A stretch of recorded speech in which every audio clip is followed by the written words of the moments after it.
Il est encore 20 minutes d'émission et nous sommes en direct avec Gilles Taïeb dans les studios. Bonsoir. Bonsoir Stéphane. Merci. Vous venez d'où Écoutez, je viens du Echal à Tarbout. De Natania, pas loin. Je suis arrivé surtout de Paris il y a à peine 3 heures. Très bien. Merci en tout cas d'être là, Gilles. C'est un plaisir. Voilà, on vous a eu quelques fois au téléphone, mais il n'y a rien de mieux que nous, voilà, qu'on se rencontre un petit peu. Pour te rappeler, même en direct à l'ambassade de France, c'est le jour de 14 juillet. Ah, c'est vrai qu'on s'est vu aussi à l'ambassade de France. Exactement. Ouais. Alors vous êtes, Gilles, je le rappelle, vous êtes président de la BSI, de la SI, vice-président du Fonds social juif unifié, président fondateur de AMI, et aussi, accessoirement, candidat à l'élection du futur député des Français de l'étranger. Effectivement, je suis le président de tout ça, et automatiquement, à partir du moment où il y a aujourd'hui une possibilité de prolonger cette action à travers un mandat électif, et donc de pouvoir agir concrètement dans le domaine politique. Ce que je fais dans le domaine associatif, c'est de la politique, mais quand on a une possibilité aujourd'hui de passer à une étape supérieure, eh bien, il faut pas hésiter. Et puis, c'est fait partie des défis que j'ai à relever et que je relève. Vous savez, je suis un homme de conviction et je suis un homme d'engagement. Et les défis ne me font pas peur parce que je sais que, quoi qu'il arrive, avec la volonté et puis surtout avec ce qu'on sait faire, on peut réussir. Et c'est une nouvelle mission pour moi. Vous n'avez jamais fait de campagne électorale jusqu'à aujourd'hui? J'en ai fait pour les autres. Pour les autres. Voilà. Comment ça se passe, celle-ci? Très bien.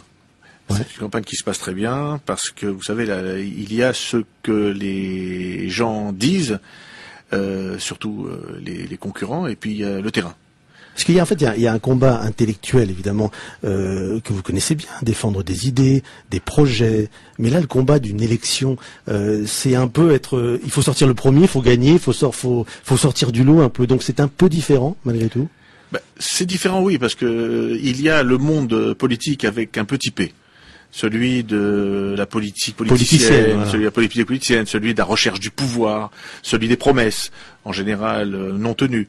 Et puis il y a la politique avec un grand P, c'est-à-dire celle qui sert à être plus proche de la population et de lui apporter des solutions. Et donc celle-là, c'est celle que je défends, c'est celle que je fais à travers mon combat, à travers les combats politiques que j'ai menés pour d'autres, pour faire en sorte de choisir les bonnes personnes et les aider à être à la place où il fallait être, parce que je pensais que c'était important pour nos intérêts, pour les intérêts des citoyens, et puis pour les intérêts aussi de notre combat, nous, Vous dites que la politique politicienne vous intéresse un peu moins, vous prenez moins de plaisir à ça?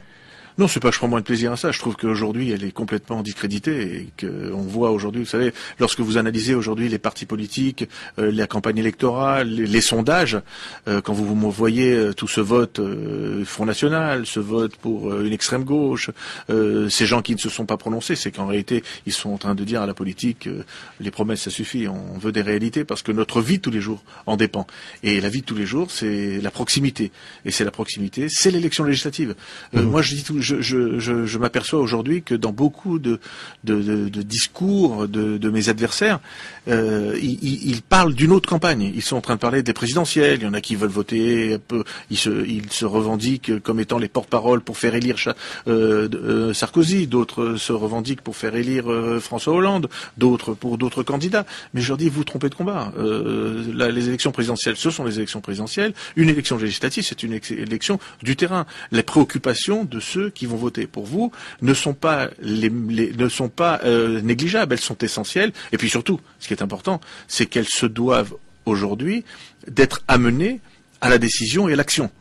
Et donc c'est cette politique. Et je pense donc que ma candidature aujourd'hui. Sans étiquette, évidemment. Oui, je suis sans étiquette. Je suis un candidat indépendant, je suis un candidat humaniste, je suis un candidat d'action, un candidat de terrain, un candidat de proximité. Je suis un candidat qui a, à travers mes actions en général, et dans le domaine social et dans le domaine culturel, on va en parler parce que il y a une attente énorme dans le domaine culturel. Vous savez, vous avez oublié dans mes titres un titre qui est très important. C'est que je suis le président fondateur du festival 11 Bouge. C'est un festival que je crée depuis 16 ans à Paris, qui est le festival le plus important de Paris en danse, théâtre, musique, art de la rue.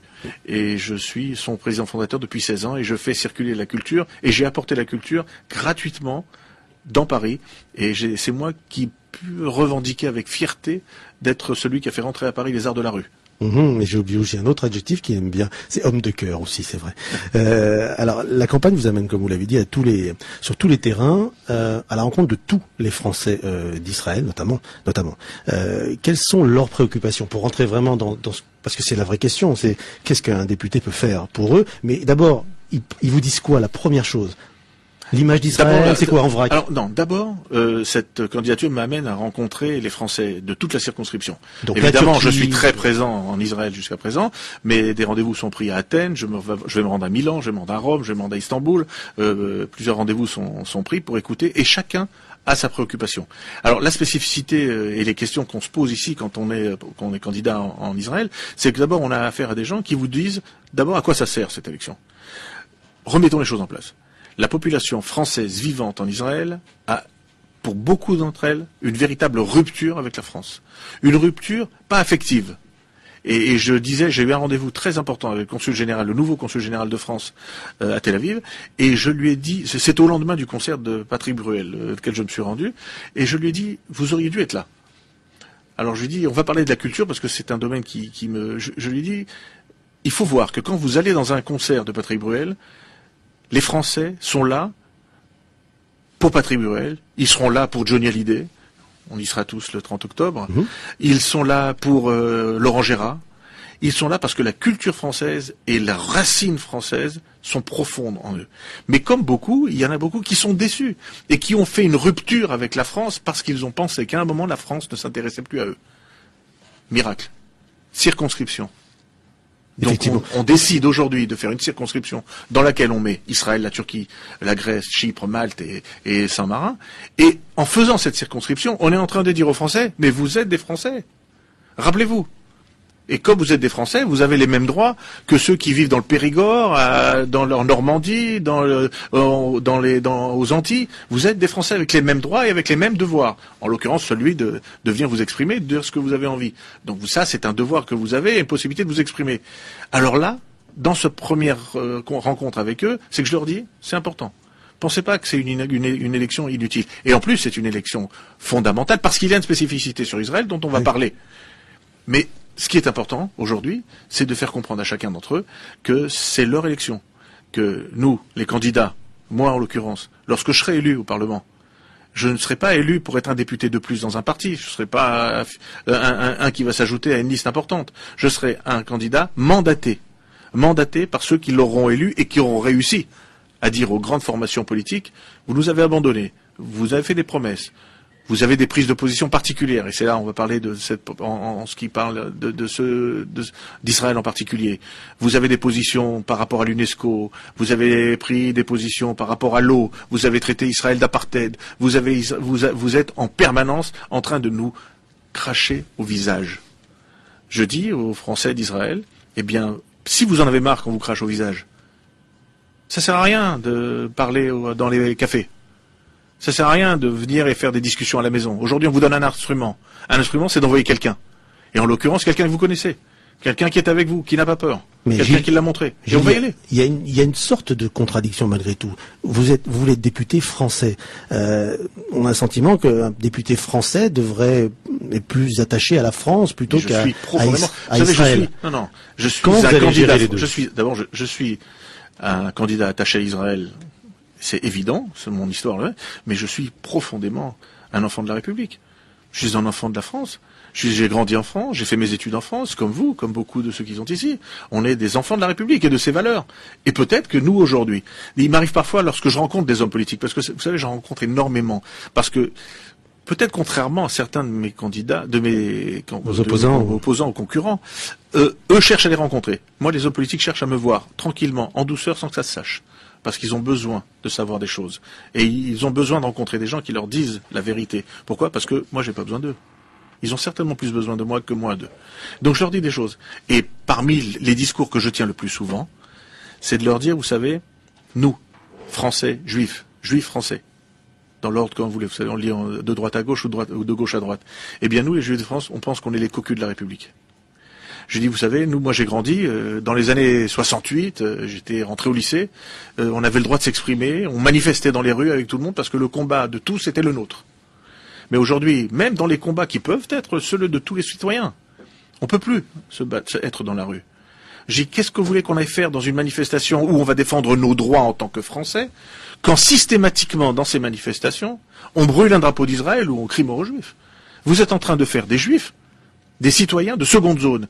Et moi, au nom des valeurs républicaines, au nom de la France qu'on aime, au nom de la France qu'on veut défendre, eh bien, je leur dis, reprenez ces valeurs. Parce qu'il y a peut-être des derniers gardiens des valeurs républicaines, ce sont ces citoyens juifs de France. Et en l'occurrence, ceux qui sont même à l'extérieur. Ils ont envie que la France redevienne la France. Ils ont envie que la France, lorsqu'elle va s'exprimer sur la politique moyen-orientale, elle le fasse avec courage. Lorsque la France va parler de terroristes, elle donne le nom de terroristes à ceux qui sont vraiment des terroristes. Qu'elle ne soit pas obligée à chaque fois de chercher un équilibre. Vous savez, j'écoute toutes les émissions comme vous. On nous dit, il y a les extrémistes des deux camps. Mais quels deux camps? Effectivement, nous avons, il y a en Israël des extrémistes. Mais est-ce qu'on peut les mettre du même niveau? Vous savez, je voudrais juste vous raconter une petite histoire et après je vous laisserai me poser la question prochaine.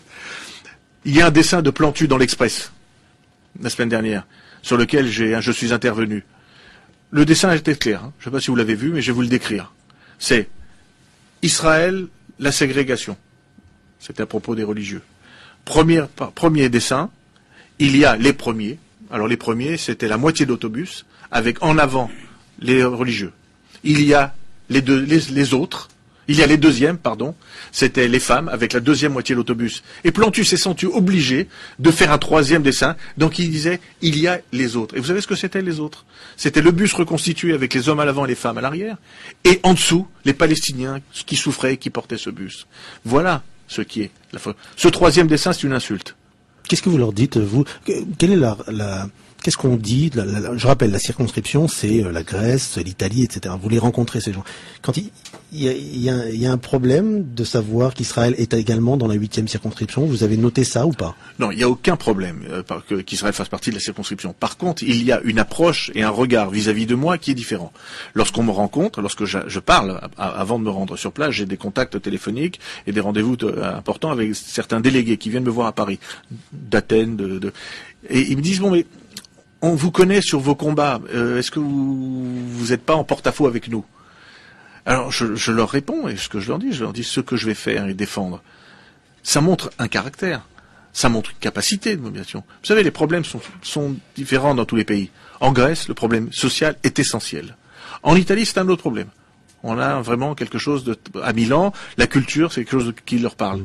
Et quand ils voient ce que j'ai fait avec le Festival 11, lorsqu'ils voient que ce sont des artistes français que je fais découvrir dans le reste du monde, ils ont un autre regard sur moi. Et ils se disent, après tout, pourquoi pas? Ils peuvent très bien avoir des convictions. Et je crois qu'ils aiment les hommes de conviction. C'est ça, donc vous ne comptez pas simplement gagner en Israël. Mais également, je compte d'abord sur Israël, parce que je pense qu'Israël a la clé. Et je pense qu'Israël doit envoyer un message. Il y a, derrière ce que je dis, à tous ceux qui nous entendent, et qui nous voient d'ailleurs. Qui nous voient, écoutez, c'est à eux que je m'adresse. Sur 100% Israël. Je leur dis, nous, aujourd'hui, nous avons besoin que vous mobilisiez. Parce que si vous ne le faites pas, personne ne le fera à votre place. Moi, je vais me battre. Mon équipe va se battre. Mais pour gagner, on a besoin de vous. Merci beaucoup ג'יל טייב, on arrive déjà au terme de cette émission. גם אחד המתמודדים, mais très court. להיות כמו חבר הכנסת שיטפל באותם אזרחים צרפתים שנמצאים מחוץ לצרפת עם דרכון צרפתי, והוא אומר יש להם גם זכויות וגם חובות, וכדאי לכם לזכור ולהבין את זה, ויש מי שידאג לכם. ג'יל טייב, אני מכיר אותו בן אדם עם לב כזה גדול, אבל אנחנו יכולים לעשות עליו תוכנית שעתיים עכשיו, ושלוש ויותר. Exactement, on pourrait parler des heures et on voulait parler de culture, mais en tout cas on a appris effectivement que la culture fait aussi partie de votre intérêt. Fait partie de mes réalisations. De réalisations futures, on l'espère, voilà. Juste pour finir, si vous me permettez, il y a une troupe d'art de la rue qui est passée dans le festival et qui l'année dernière a fait l'ouverture du festival de Rishon LeZion. Très bien. Gilles Taïeb, merci beaucoup d'être passé par ces émissions. Merci à vous et à très bientôt encore. À très bientôt, merci.